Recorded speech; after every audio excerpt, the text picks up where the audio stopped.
Well, hello and welcome to skill lesson number 12, translating a figure. Now, transformations are one of the largest components that we learn in geometry, so don't feel free just to breeze by this, especially this terminology here in the actual skill lesson, the idea of a rigid transformation as opposed to a non-rigid transformation, the words image and pre-image. So don't necessarily just pass through this text. This stuff is very important as we understand what's happening with our translation. But I am going to pass through these examples here. Of course, you can read this, and we're going to go ahead and jump into the practice. So moving a couple pages over, a lot of great examples here. So they tell us to use figures 1, 2, 3, and 4. These are Roman numerals, by the way, 1, 2, 3, and 4 for items 1 through 4. So we're using this graph here, and they show us the figure 1, figure 2, figure 3, and figure 4, and they even give us the coordinates of each of the vertices of those figures. So that's very nice. So let's go and take a look at number 1. It says, which figure is the image? So there's that word there. Image is the resulting shape or figure after a transformation. So we're not using the word image to represent a picture, because that's a very vague term, but the image is the result of a transformation. So which figure is the image of figure 3 under the translation? Every point goes to x will subtract 9, y will add 1. So we can do this pretty mathematically, if we need to, using the actual coordinates. So we're going to use the coordinates of figure 3, which we have g, which is 2, -2, and h, which is 2, -5, and j, which is 6, -5. So under this transformation, it tells us that we're going to take each x value, and an x value in a coordinate is the first number written. So we're going to take each of these x values and subtract 9, and then we're going to take each y value and add 1. So each of these second numbers in these ordered pairs are our y values. So notice what we're doing, just like on the previous skill lesson, finding a value of a function, is we are taking in an input, such as 2, plugging it into this part of the function, and producing an output. This is what's called function notation for transformations. So we're going to plug in x and subtract 9. So in this case, it would be 2 minus 9. And then -2, they tell us they want us to add 1 to it. So -2 plus 1. So this will produce our image, which I know I'm running into the actual graph itself. 2 take away 9 is -7. -2 plus 1 is -1. So that point will end up at -7, -1. I actually already see that right here. So we could go ahead and say that it's more than likely going to be figure 4. But just for practice, performing this or using this function, we probably should keep going. So again, we're going to take our x and subtract 9, take our y and add 1. So 2 will take away 9 and yield -7. -5 will add, I even forgot to write the 1, I just put a parentheses there. -5 will add 1, and we'll get -4, which I see is that point right there. So that makes sense. G will end up where K is, H will end up where L is, and more than likely J will end up where M is. But again, let's just practice the function. So we're going to do 6 take away 9, our x take away 9, and our y add 1. 6 take away 9 is -3, and -5 add 1 is -4. And it is correct that J did map to M, which is located at -3, -4. Simple enough, just using a transformation function. Notice that they tell us this is representing a translation. Now let's look at item 2. We're going to repeat the same process, I believe. It says, suppose figure 4, which now we're looking at the one that was just the image a moment ago. Suppose figure 4 is translated by this function, x plus 9, y plus 5. Which figure is the image of that translation? So now we're going to use these coordinates, K, L, M. So K is located at -7, -1. L is located at -7, -4. And M is located at -3, -4. So they tell us to take each x value and add 9. So we'll start there. -7 plus 9. And take each y value and add 5. So we'll take -1 and add 5. -7 plus 9 is +2. And -1 plus 5 is +4. Now, I can't exactly see that on my page right now, but I imagine you can figure out where it's supposed to go. So repeat the same process for L. We're going to take our x value, -7, and add 9, just like the function says. And then take our y value, which is -4, and add 5 to it. -7 plus 9, just like right above it, is +2.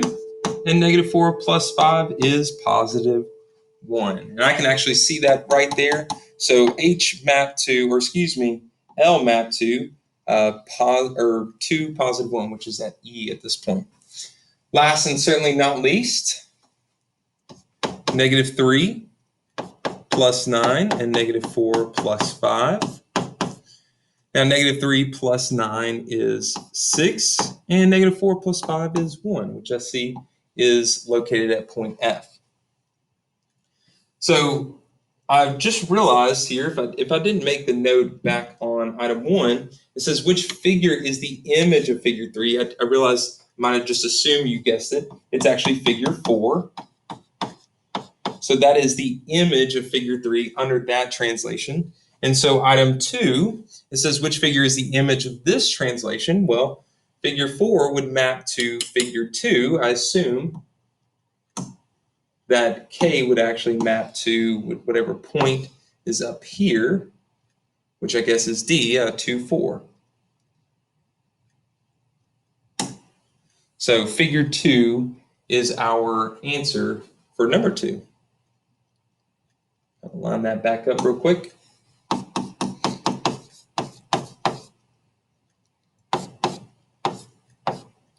Now, before I just roll through this, there's another way that some of you have learned how to, or you might have forgotten how to interpret these functions. A translation is simply moving up, down, left, or right. There's no rotating, there's no flipping, there's no enlarging or reducing.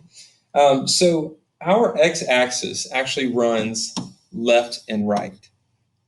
So whatever value you see here after the x will actually tell you. 1 minute. Sorry about that, recording at school at the moment. So whatever follows this x value in the function will actually tell you if you're moving left or right that many units. So if you see x plus a number, you're actually moving to the right that many units. And if you see x minus a number, you're actually moving left that many units. So in this case, x minus 9 told us to take figure 3 and move left 9 units. That's why we were going this direction. That's why we ended up at figure 4. Then because our y-axis actually runs up and down,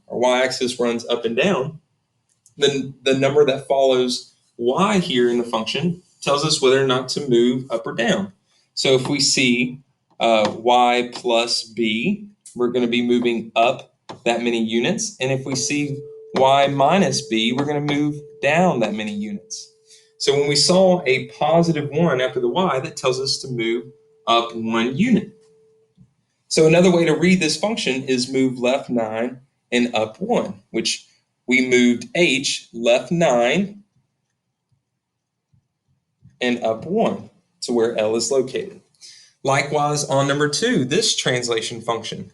X plus 9 will tell us to move right 9, and y plus 5 will tell us to move up 5. So we took figure 4 and moved it right 9 and then up 5, and that's where we landed at figure 2.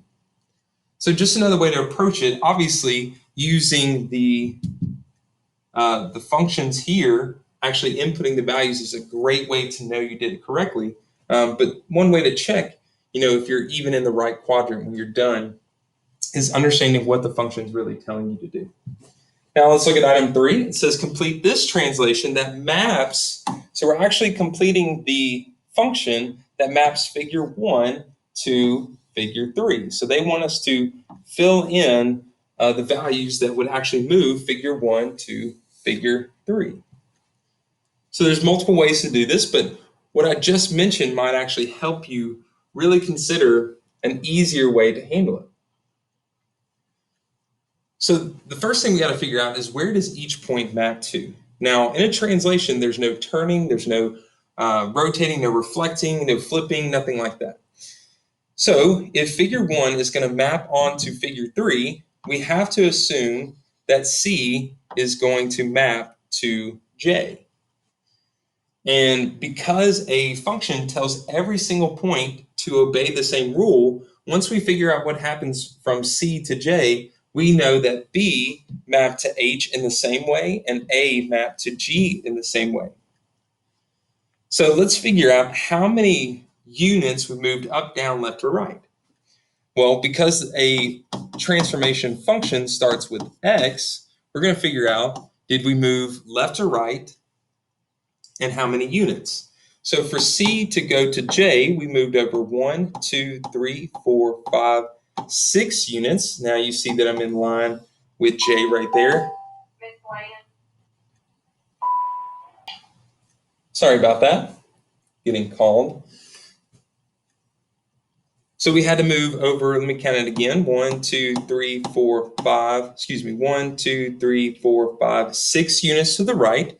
So that's going to be an X plus 6. And now what we have to do is, from this point, we have to move down 1, 2, 3, 4, 5, 6, 7, 8, 9, and 10 units. So remember, if we're moving down on the coordinate plane, it's going to be y minus that many units. So the function that would take figure 1 to figure 3 is xy goes to x plus 6, y minus 10. So just a different take on this. Instead of just figuring out what is the image, we're actually figuring out what the function is. Now let's look at item 4. It says, which figure is mapped to figure 2 under the translation? So which figure is mapped to figure 2 under the translation x, y plus 6? Now if you notice, on this one, between xy to xy plus 6, there's no change in x. So what this tells us is this function is just simply going to move our figure up or down. And in this case, because we see a positive 6, we're moving it up 6. So it says which figure is mapped to figure 2. So what we're really doing now is we're trying to find the pre-image that mapped to figure 2 based on this. So in other words, which figure moved up 6 units to end up at figure 2? So let's look. Let's see if there's any figure up here that just moved up 6 units to map to figure 2. So I can tell that it's probably not going to be 1 or 4 because in order to map to figure 2, they would have to move right or left. So let's look at 3. Let's just examine figure 3 and just make sure that it really is figure 3 in this case. So we have to assume, because there's no rotation or reflection or dilation involved, G is going to map to D. And so we see that it's not going to move left or right at all to do that, but we have to make sure that it's moving up positive 6. So we'll count from G to D, 1, 2, 3, 4, 5, 6. And we have to assume that all the other points are going to follow suit. So the figure that was mapped to figure 2 using this translation is figure 3. So this is why it's really nice, some of you might have been fumbling with the coordinates. It's really nice to understand what the function's actually telling us in terms of up, down, left, or right for problems such as this. Now the last two, we change it up a little bit. We're not looking at the graph above. So it says find the images of the points under each mapping and tell whether the transformation is a translation, because there's several other transformations as well, and whether it is rigid or non-rigid. So let's take a look.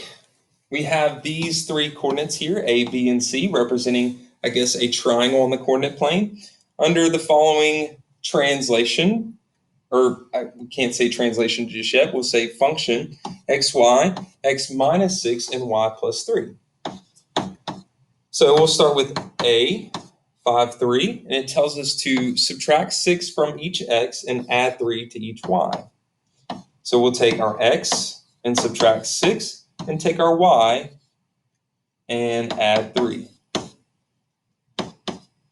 Now, technically, the final location for a pre-image under a transformation is called the image. And one way we note that new location is we use this little apostrophe called a prime. So A doesn't necessarily get changed, it's just in a new location. And to show that it's in a new location, we use A prime.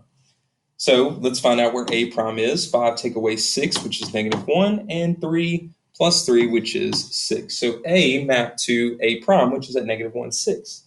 Now we'll do the same thing with B, which is -2, 1. So we'll take our x value of -2 and subtract 6. Take our y value and add 3. And look, find out where B prime is. So we're going to subtract 6. -2 take away 6 is -8. And 1 plus 3 is +4. So B prime is now located at -8, +4. Last and certainly not least, C is located at 8, 10. So we're going to take our x value and subtract 6, our y value, and add 3. So 8 take away 6 will be none other than 2, and 10 add 3 will be none other than 13. So we just found the images of the points under the following transformation, x minus 6, y plus 3. But they also ask us to determine, is it a translation, and whether it's rigid or non-rigid. So here's how you determine this. One way to determine this is by graphing. So graph the original pre-image using these three coordinates, graph the image using these three coordinates, and determine two things. Did your figure just simply move up, down, left, or right? And did it change size or did it not? So if you actually graph the pre-image and the image, you'll see that all it did was, in fact, move left 6. Remember, the -6 tells us to move left 6 and up 3, which tells us we're describing a translation. So it is a translation. And whether it's rigid or non-rigid. Well, a translation is considered a rigid motion because it does not change the size or shape of the figure under the transformation. So, yes, if it's a translation, then it's a rigid motion. Now, last and certainly not least, number 6, we have this type of function, which if you looked at your examples at all, you'll see how this function changes things. We're not adding or subtracting anything to x or y. We are multiplying x and y times, in this case, 1/5. So let's repeat the process. So p, -2, 2. So this tells us to take 1/5 of x and 1/5 of y. So we'll take 1/5 of -2, our x, and 1/5 of 2, our y. And again, our image is, in this case, p prime. So 1/5 of -2 is -2/5. I don't mind, you can write it as decimals, but I love simplified fractions. I don't see any point of changing it to a decimal other than potentially if you were actually graphing it. So you might want to change -2/5 to I guess it'd be 0.4 in this case if you wanted to change it to a decimal to graph it. And then 1/5 of 2. Well, if this is -2/5 over here, then this is going to be a +2/5. So P prime is located at -2/5 and +2/5. Now we'll repeat the process for Q, 5, -6. So we're going to take 1/5 of 5 and also 1/5 of -6. So 1/5 of 5 is 1, and 1/5 of -6 is negative 6/5. Again, you can change that to a decimal. I think it'd be negative 1.2, I believe, especially if you're graphing. And last, and certainly not least, r, which is located at 0, 7. We're going to take 1/5 of 0 and 1/5 of 7. Now, 1/5 of 0, or 0 times any number in the world, is 0. And 1/5 of 7 is 7/5. So now we have the locations for P prime, Q prime, and R prime. I invite you to graph it if you need to. And if you do, and even if you struggle a little bit graphing these fractions, you'll see that the size of our image actually got smaller. In fact, each length and each width got 1/5 of its original size. So this is not a translation. It's actually referred to as a dilation. Dilation is when we increase or decrease the size of our figure. And if it's a 1/5, it's definitely a decrease. And so, since we changed the size of our figure, it is considered non-rigid. Remember, a rigid motion is a transformation that does not change size or shape. So a non-rigid is the exact opposite. It does change size or shape. In fact, it made it 1/5 its original size. So that is the end of skill lesson 12. Not too complicated, but hopefully we can see the value in it in understanding translations and rigid or non-rigid motions. Thank you for watching. Hope it helped.